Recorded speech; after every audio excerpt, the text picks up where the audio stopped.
Hello and welcome to Matt Loves Eurovision. It's my Eurovision 2024 semi-final 2 results review.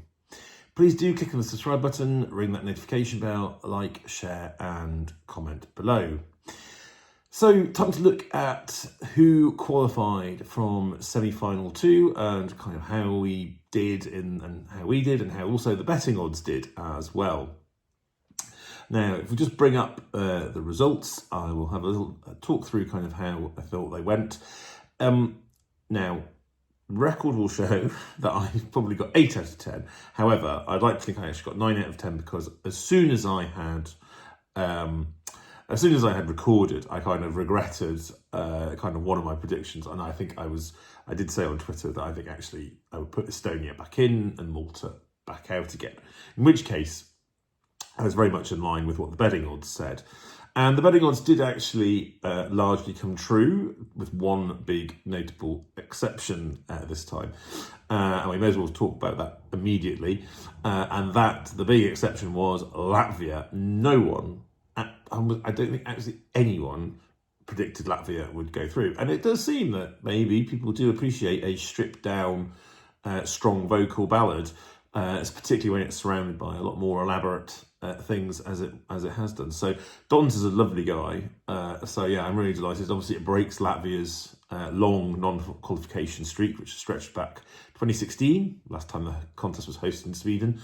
That's the last time we saw Latvia in the final, so that's a really good thing. And obviously, they join Ireland in breaking a not that long non-qualification streak. Also breaking a long non-qualification streak is Georgia. Now, we did predict Georgia to go through, but it's obviously great to see them. The last time they appeared in the Eurovision finals was also 2016 and in Sweden. Now, I suppose the shock non-qualifier, although perhaps it wasn't such a shock, you know, if one country out of those 10 betting odds was to not to get through, I think the feeling is it might have been Belgium, because just based on some of the rehearsals, I think people were starting to get quite nervous about it, particularly those people that were fans of the song. And I think his performance in the show last night, I think the vocal was a little bit sharp. I don't think it worked that well. And I think, and I did say back in my review all the time, you know, there's a risk that this can seem repetitive, and I feel like that is what happened with Belgium last night. I don't think they quite got the staging or the things right, which has been a risk with the Belgian broadcaster at times. Otherwise, everything else kind of probably did flow. I mean, aside from that enormous Latvian shock, everything else kind of went pretty much as expected, I think. Unlike the first semi-final, we didn't have a great sway. You know, this was more traditional in the sense we had more songs qualifying from the second half of the semi-final. But not really surprised seeing Greece, of course, Switzerland, one of the big favourites, Austria going through, Armenia, big crowd favourite. We've talked about Georgia, we've talked about Estonia, another big crowd favourite. Israel, as we said, that was going to go through. Norway, I think that was a really impressive performance. And of course, Jost at the end. I don't think there's any doubt about him going through. So I really do feel for those countries that didn't get through, because I think a lot of them did put in some really good performances. I thought Malta, considering where it had originally been in my top 37, I thought she and the team really turned that around and put together an impressive package. But I guess it was probably a bit much to expect all 3 of the girly dance bops to go through. I thought Czechia was much improved from what we'd seen in pre-season. Denmark, a shame. I don't think her vocal was that there, and I thought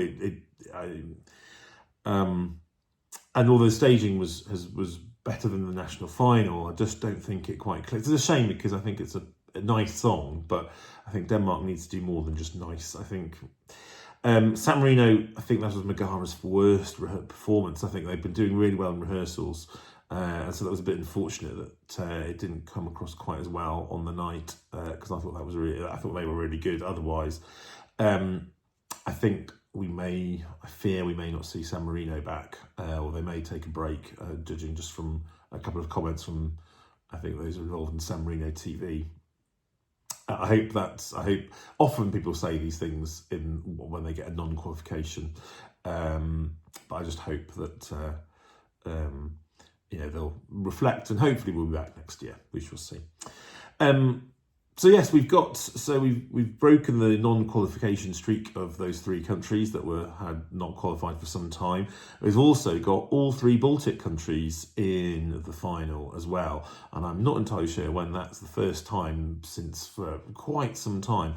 I will check that before I do my next video, so I can tell you when I do my grand final preview when was the last time we all had the Baltics in the final. But yeah, do let me know what you think in the comments, and you'll see me again very soon because I need to record my grand final running order preview. So we'll take care for now. Bye bye.